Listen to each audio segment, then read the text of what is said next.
Hello everyone, and thank you for joining us for the new feature summary for March 2019. Let's get right to it. We now have a feature which enables you to store your profile picture to be used with on-demand or automated messaging, whether it's text messages, letters, or emails, and that will add, of course, your profile picture to that messaging.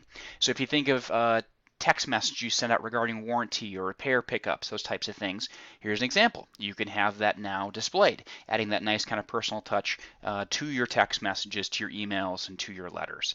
You can update your profile picture through My Profile under administration, or through the user list if you're an administrator within your clinic. So let's look at the schedule now. There are a few options here. Let's just jump right to a schedule that are now available in the bottom left-hand corner. First off, you now have the ability to specify which clinics you wish to see when you want to overlay your schedule. So previously this feature would just turn on and off. It still does do that. So if you do not want the display all clinics or display additional clinics option activated, you simply turn it off. Right? If you're a single location, this would not necessarily apply. If you have multiple locations, this is where this comes in handy, because you can say, okay, if I am looking at, in this case, the Sandbox Clinic, I want to also see what's going on in the Simpson Clinic, but not necessarily the Yucca Clinic, right? So it'll overlay the schedule. Now, if I switch over, let's say, to Simpson, and I say, when I'm looking at Simpson, I want to see Simpson and Yucca, but not Sandbox. Or, of course, you can always see all of them. That's perfectly fine as well. But this lets you specify which clinics to see overlaid when you're looking at a specific clinic. And then once again, you can always turn this on and off, and these selections will be remembered for the next time you use the system. Okay. The other options available in the bottom left-hand corner, let's jump back to our Sandbox Clinic here, is the option to open the links in a new window. What that means is that if we look, let's say, at Joseph's appointment here, if I click on his name, it will then open Joseph's profile in a new tab. Instead of, so we still have the, excuse me, schedule available on the previous tab, but we can jump back and forth with his profile.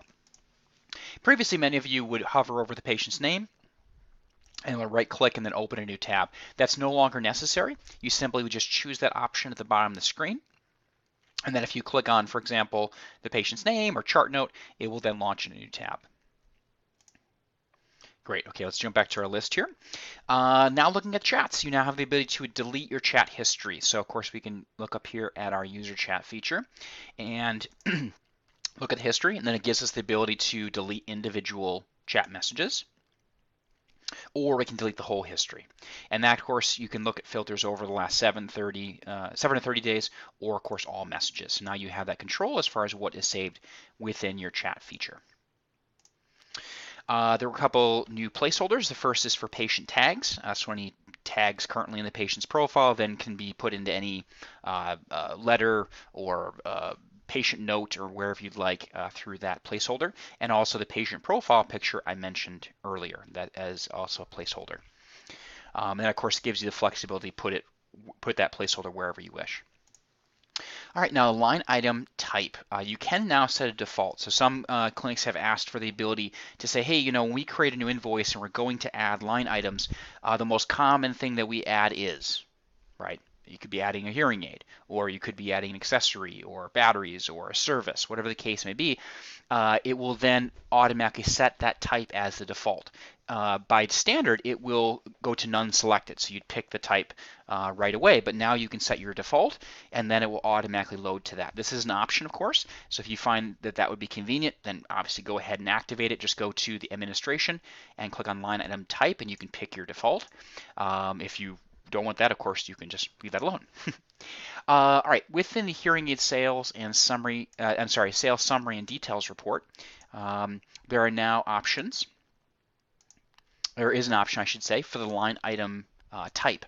So if you have multiple types, let's say, for example, for hearing aids, where maybe this one's your usual and customary, and this one's for third-party administrators, or you work with Medicaid, or charity care, or there's a variety of reasons that you would need or would like different types, particularly for hearing aids.